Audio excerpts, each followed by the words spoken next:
네, 조윤선 전 장관과 박채윤, 이임순 씨 등 박근혜 정부 관련 여성 인사들이 줄줄이 곤욕을 치르고 있는 반면에 문재인 정부 여성 인사들의 일거수일투족에 대한 관심과 호평이 이어지고 있어 참 상반된 모습입니다. 특히 청와대 부대변인으로 내정된 고민정 전 KBS 아나운서도 또 화제가 되고 있는데요. 고민정 전 아나운서, 청와대 부대변인 내정인, 그 목소리부터 들어보시겠습니다. 제가 KBS에 있을 때 참 편했습니다. 정년이 보장된 곳입니다. 그리고 그곳에서 아나운서라는 직업을 가지고 있는 것, 남부러울 것 없는 생활이었습니다. 하지만 지금 제가 이 자리까지 오게 된 데에는 문재인이라는 사람에 대한 신뢰감, 그리고 세상의 중심에 서겠다는 마음, 그리고 그 세상의 중심에 서겠다는 그 이유는 바로 7살, 4살 저희 두 아이들에게 멋진 세상을 물려주고 싶었기 때문입니다. 자, 고민정 전 KBS 아나운서가 문재인 캠프에 합류해서 유세를 하던 모습입니다. 경남 김해에 가서 거리 유세를 하던 모습인데, 자, 고민정 KBS 전 아나운서 청와대 부대변인에 내정됐는데 문재인 캠프에 합류하게 된 이유가 좀 독특해요. 어떤 내용이었는지 좀 소개 좀 해주시죠. 네, 그렇습니다. 이번 자리 부대변인 임명된 것을 두고 물밑 접촉이 있었던 것 아니냐 이런 얘기를 하는데, 그 대선 과정에서도 똑같은 이야기가 나왔습니다. 하지만 고민정 부대변인 같은 경우에 이런 얘기를 했습니다. 자리 약속을 받은 적은 한 번도 없다. 만약에 문재인 대통령이 자리를 준다고 이야기를 했으면 오히려 내가 실망했을 것이다. 이렇게 얘기를 했습니다. 사실 문재인 대통령을 돕기 위해서 방송사도 그만두고 그 전면에 나선 건데, 이러한 경선 과정 그리고 대선 과정에서 대변인으로 활동했던 이러한 경험들이 이번 부대변인 발탁에 굉장한 요소로 작용한 것 아니냐, 이러한 분석이 나옵니다. 자, 자리 약속을 안 해서 합류하게 됐다. 또 자리를 승낙하겠다. 자리를 준다는 이야기를 했다면 오히려 실망했을 거라고 얘기를 했는데, 자, 이현수 기자, 네. 우리가 고민정 청와대 부대변인 내정자 좀 뒤져봤더니 경희대 출신이에요. 네, 문재인 대통령, 김정숙 여사, 또 사위까지 전부 다 경희대 출신들인데 이게 경희대 학벌 아닙니까? 네, 동문이란 점도 하나의 특징이긴 한데요. 그 고미정 전 아나운서가 보여준 모습을 보면, 그러니까 문재인 대통령에 대한 인간적인 설레임을 가지고 있다고 해야 할까요? 지금 화면에 보면 이제 TV 토론할 때 넥타이랑 옷 매무새를 잡아주는 모습이 있는데요. 이렇게 지근거리에서 도움을 주기도 했었고요. 이 고민정 전 아나운서의 개인 SNS를 보면요. 문재인 대통령에 대한 사진과 일화, 그리고 고민정 전 아나운서의 딸과 함께 찍은 사진, 그리고 지금 나오고 있는 사진은 처음 팔짱을 껴봤다. 다른 지지자들과 사진 찍는 것만 봤는데 나도 처음 이제 드디어 사진을 같이 찍어봤다. 이런 개인 SNS에 올린 글이었습니다. 그러니까 인간적인 매력, 인간적인 애정을 좀 드러낸 부분이고요. 또 인스타에 쓴 글을 보면 문재인이란 사람을 가까이서 보면 볼수록, 얘기를 나누면 나눌수록 참 멋진 사람이란 생각이 강해졌다. 이런 사람이 내 나라의 대통령이 돼줬으면 하는 바람이 갈수록 강해지고 있다. 그러니까 약간 동문이란 것도 있지만 이렇게 지근거리에서 도와주고 애정을 나타내준 고민정 전 아나운서와 청와대 내부에서 사실 박수현 대변인을 도와서 내부에서 대통령의 입이 되줄 부대변인으로 임명을 한 것으로 보입니다. 네, 그렇군요. 근데 고민정 전 아나운서, 남편과의 드라마 같은 러브 스토리 때문에 또 화제가 됐다는데 어떤 이야기입니까? 네, 남편은 그 시인인 조기영 씨로 밝혀졌는데요. 조기영 씨가 이제 대학교 시절부터 강직성 척추염이라는 희귀병을 앓고 있었다고 합니다. 이 병에 걸리면은 이제 등을 구부리고 펴는데, 그리고 모든 관절에 모든 통증이 느껴질 정도로 심한 그 병인데, 유전자가 원인이라고 하지만 아직 정확한 원인이 밝혀지지 않은 희귀병입니다. 그런데도 이제 11살 차이의 나이가 11살 차이가 좀 나거든요. 그런 나이 차를 극복을 좀 하고 이제 연애를 한 케이스인데, 처음에는 조기영 시인이 먼저 젊은 고민정 부대변인을 이제 프로포즈를 하려고 했지만 하지 못했다고 합니다. 본인의 그런 희귀병도 그렇고 나이도 워낙 많기 때문에. 또 아직까지는 뭐 시인이라는 직업이 사실상 뭐 경제적으로 뭐 풍족한 집안은 또 직장은 또 아니라는 그런 인식 때문인지 좀 주저를 했었는데 고민정 청와대 부대변인이 계속해서 자리를 지켜줬고 그 때문에 다시 결혼에 골인했다고 합니다. 네, 고민정 전 아나운서가 실제로 대선이 끝나고 나서 시인인 남편과 함께 에세이집을 내기도 했습니다. 에세이집 제목은 당신이란 바람이 내게로 불어왔다라는 내용입니다. 사실 이 부부의 뭐 소소하다면 소소한 그 삶의 소중한 순간순간을 담았던 에세이집인데요. 내용을 뭐 본문 중에서 하나 보면요. 시가 그의 입에서 흘러나올 때면 꽃향기가 났고 그의 시를 가슴에 품었을 땐 뜨거운 눈물이 쏟아졌다. 상당히 서정적인 이제 함께했던 생활 소소한 내용들이 많이 고 부대변인 내정자가 남편에 대해서 언급한 내용인가 봅니다. 네, 그렇죠. 그리고 이제 함께 지내면서 서로에게 느꼈던 부분들, 그런 약간 소소한 생활 부분들이 많이 담겨 있고, 뭐 함께 이제 병을 이겨내고 하는 부분들도 있는데 부드럽기도 하고요. 또 강한 면모기도 합니다. 네, 뭐 제가 하나 더 SNS상에 지금 남편이 올린 글을 좀 소개를 해드리겠는데요. 경선에 처음 뛰어들었을 때 나온 글입니다. 뭐 당신과 나 사이에도 이기고 짐이 없는데 이제 당신은 이기고 지는 것이 너무 선명하여 슬픈 세계로 가는구려. 그러니까 이기고 지는 게 분명한 경선 과정에 이 대변인으로 뛰어드는 것에 대한 그런 부담과 우려를 좀 걱정을 나타낸 것으로 보이는데 실제로 이런 애정이 이 연애 기간 동안에도 자주 나타났다고 하는데 좀 자세히 드러났다고 하는데 이 조기영 시인이 본인이 해줄 수 있는 게 없어서 출퇴근하는 아내를 위해서 운전면허를 따서 매달 로드 매니저 역할을 했다고 합니다. 그러니까 출퇴근할 때 직접 자신의 차로 데려다주기 위해서 오직 그것만 할 수 있기 때문에 그 운전면허를 땄다라는 그런 일화도 정해지고요. 이 글을 보시면 이제 두 분이 같이 문재인 대통령을 좀 지지했던 걸로 좀 보이는 글귀도 있는데 뭐 잘못한 게 거의 없는 흠이 없는 그런 문재인 후보에게 뭐 고민정 청와대 부대변인을 보낸다 이런 문구도 좀 적혀 있고 하거든요. 봤을 때 일단 지지하는 그런 마음도 똑같고 그리고 서로를 배려하는 마음도 똑같기 때문에 두 부부의 그런 애정이 좀 더 화제가 되고 있는 것 같습니다. 예, 또 한 사람의 KBS 전 아나운서도 뉴미디어 비서관에 내정되는데요. 누군지 영상으로 만나보시겠습니다. 감격스럽습니다. 네. 우리 유정 아나운서 말을 못 하시는데 다들 다 국민들 이런 감정일 겁니다. 고생들 많으셨고요. 이거보다는 더 나왔으면 좀 좋겠고요. 마지막으로 투표 동료 브리핑을 하고 나서 받은 출구조사에 저희가 너무 충격을 받았던 기억이 있어서 저희는 뭐 사실 이번에는 좀 다르다고 생각하고 시대가 다르다고 생각했지만 마지막까지 참 마음이 놓이지 않다가 실감이 되지 않고 이제 아무튼 예, 유정화 전 아나운서는 이제 울고 있는데 그 옆에 있는 사람이 박정 의원입니다. 그 출구조사가 끝난 직후에 아무래도 눈물을 흘리면서 기뻐하는 모습을 보이는데 사실 2012년 대선에서도 계속해서 문재인 대통령을 도왔거든요. 하기 때문에 5년이 지난 후에 또 대선 재수를 한 후에 맛보는 어떤 승리감 이런 것이 눈물로 나온 것이 아닌가 이렇게 생각이 됩니다. 자, 이현수 기자 청와대 출입을 했으니까 한번 물어볼게요. 네. 청와대 뉴미디어 비서관이라고 하면 어떤 일을 하는 겁니까? 그리고 좀 전에 저희가 고민정 네. 신임 부대변인 내정자 네. 말씀을 드렸는데 두 사람의 직책 관계는 순위는 어떻게 되는 건가요? 네, 뭐 우선 정확하게 설명을 드리면 그 윤영찬 국민소통 수석실 아래 있는 비서관실에서 한 가족인 겁니다. 사실상 그 윤영찬 국민소통 수석실 밑에 대변인도 있고요. 그리고 유정화 전 아나운서가 내정된 뉴미디어 비서관도 있는데요. 그 뉴미디어 비서관 같은 경우는 사실상 SNS도 관리를 하게 되고요. 그리고 홈페이지 온라인상에서 사실상 뉴미디어와 관련된 모든 소통과 관련된 업무를 한다고 보시면 될 것 같습니다. 그리고 고민정 전 아나운서가 내정된 부대변인 자리는 이제 박수현 대변인 밑에 함께 일하는 자리로서 이제 그 국민소통 수석실 안에 있는 모두 그 산하에 있는 비서관실이라고 보면 될 것 같습니다. 네, 최석호 기자. 저희가 지금 문재인 정부가 출범하면서 두각을 나타내고 있는 여성들에 대해서 전해드리고 있어요. 저희가 정부를 미화하거나 이런 의도는 아닌 것 같고 지금 화제가 되고 있는 인물들을 짚어드리고 있는데 특히 문재인 대통령의 경우 대선 전에 마지막 인터뷰를 우리 정치데스크랑 갖고 하면서 말을 했던 게 자기가 집권하게 되면 정모직 30%를 여성으로 출발을 하겠다라고 약속을 했습니다.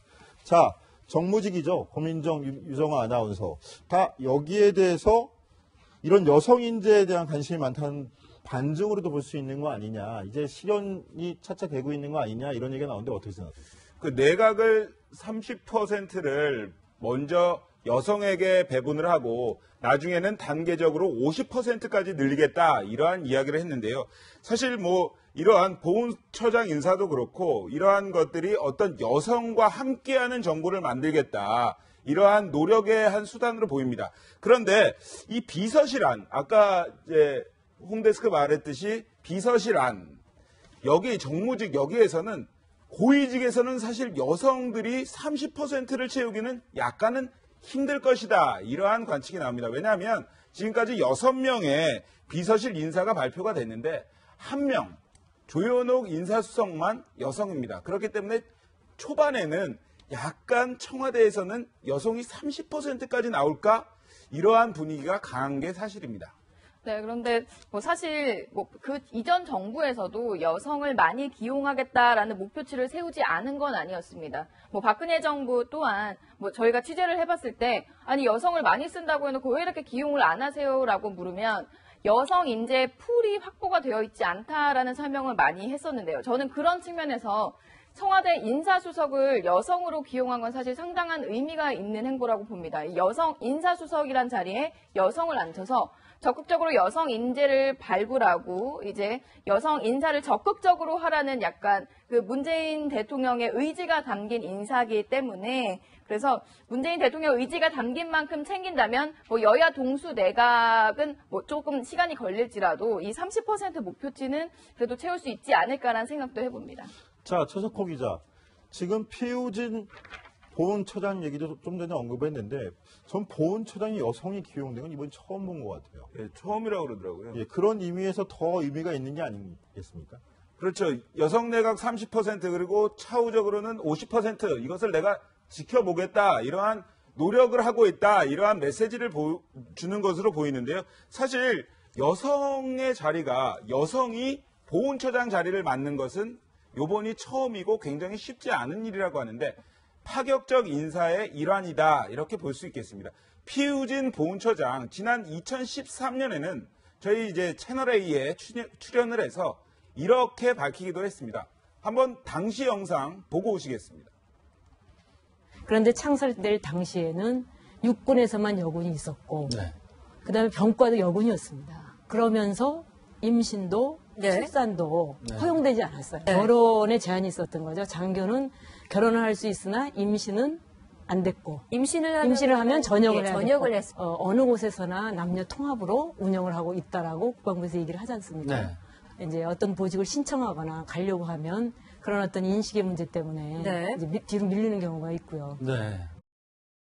강병규 기자, 당시에도 피우진 전 중령이었죠. 피우진 신임 보훈처장이 당시에도 출연해서 여군의 그 직장 내 한계, 어려움 이런 것들을 얘기했는데, 자, 이 인물 얼마나 좀 독특한 인물입니까? 한번 소개를 시켜주세요. 예, 뭐 세 가지 키워드로 좀 정리를 해드리면 일단 병마, 여성, 계급으로 나눌 수 있습니다. 우선 병마가 좀 스토리가 긴데요. 우선 본인이 군복무를 하다가 2002년에 유방암을 앓게 됩니다.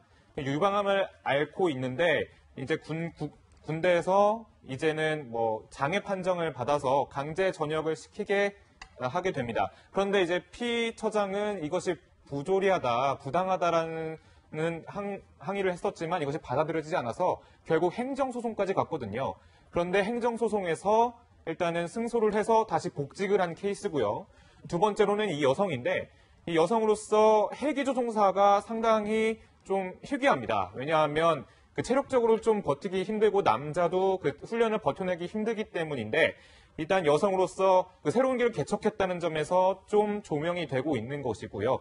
마지막으로는 계급인데 우선 이 국가보훈처장 보통 보면은 예비역 장성, 장군급이 합니다.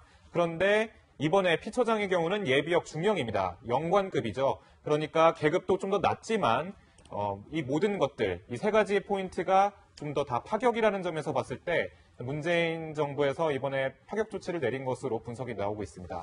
자, 이현수 기자. 그런데 네. 오늘 피우진 보훈처장 첫 임무로 5.18 기념식에 참석을 했는데 네. 문재인 대통령 바로 옆에서 수행하는 모습, 그만큼 높은 이상을 보여주는 거 아닙니까? 네, 뭐 보훈처장의 이제 주 업무기도 하고요. 그 문재인 대통령 바로 옆에서 지근거리에 보좌를 하고 그리고 안내를 하고 설명을 하는 모습이었습니다.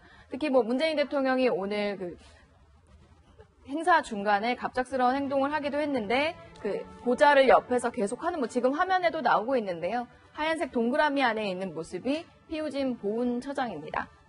네, 피우진 보훈처장이 문재인 대통령의 옆에서 일거수일투족을 다 챙겨주고 있고요. 또 문재인 대통령 바로 옆에 앉아서 바로 보좌를 했습니다.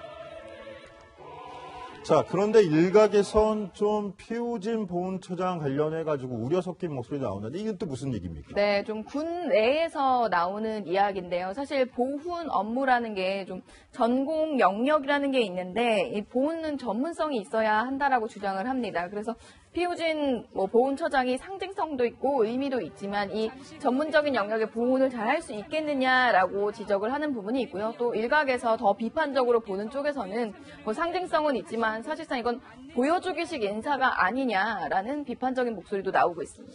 그런 비판적인 인식에도 불구하고 문재인 정부 들어서 이어지고 있는 여성 인사들의 기용, 문재인 대통령의 페미니스트적인 면을 보여주는 게 아니냐고 말들도 하는데요.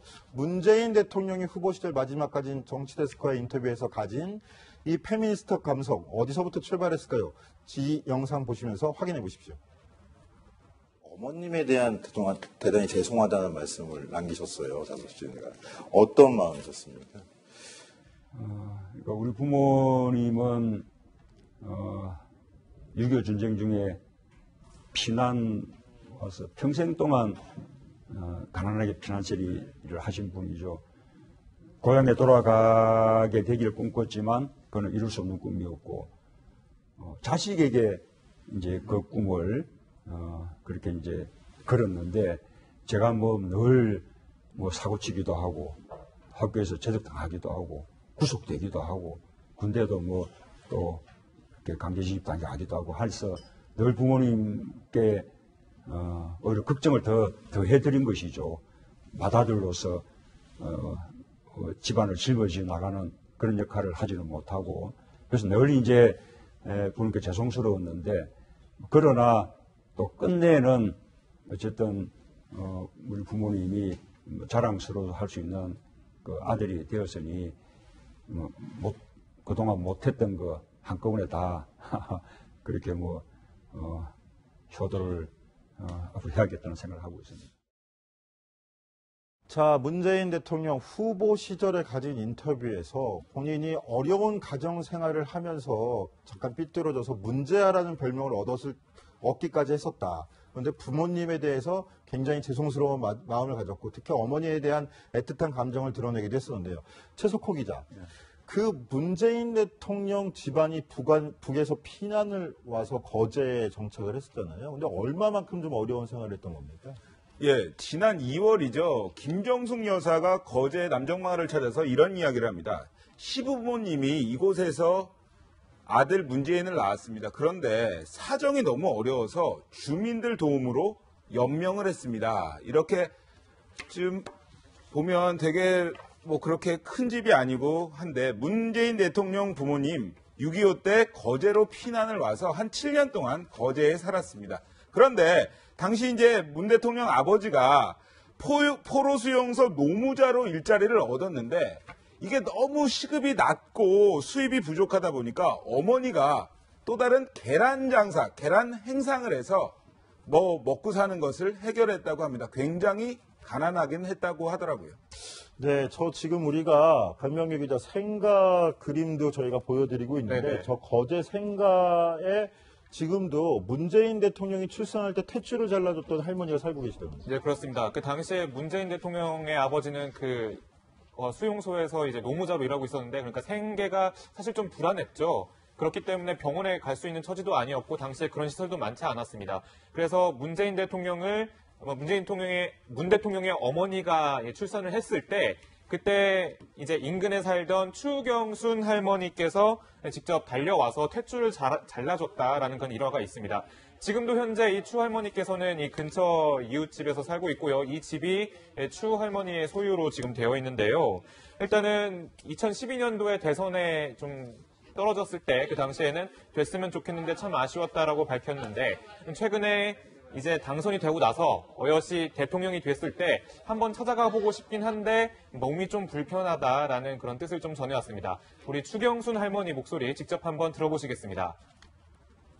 요 옆집에서 태어나 어떻게 기억하세요?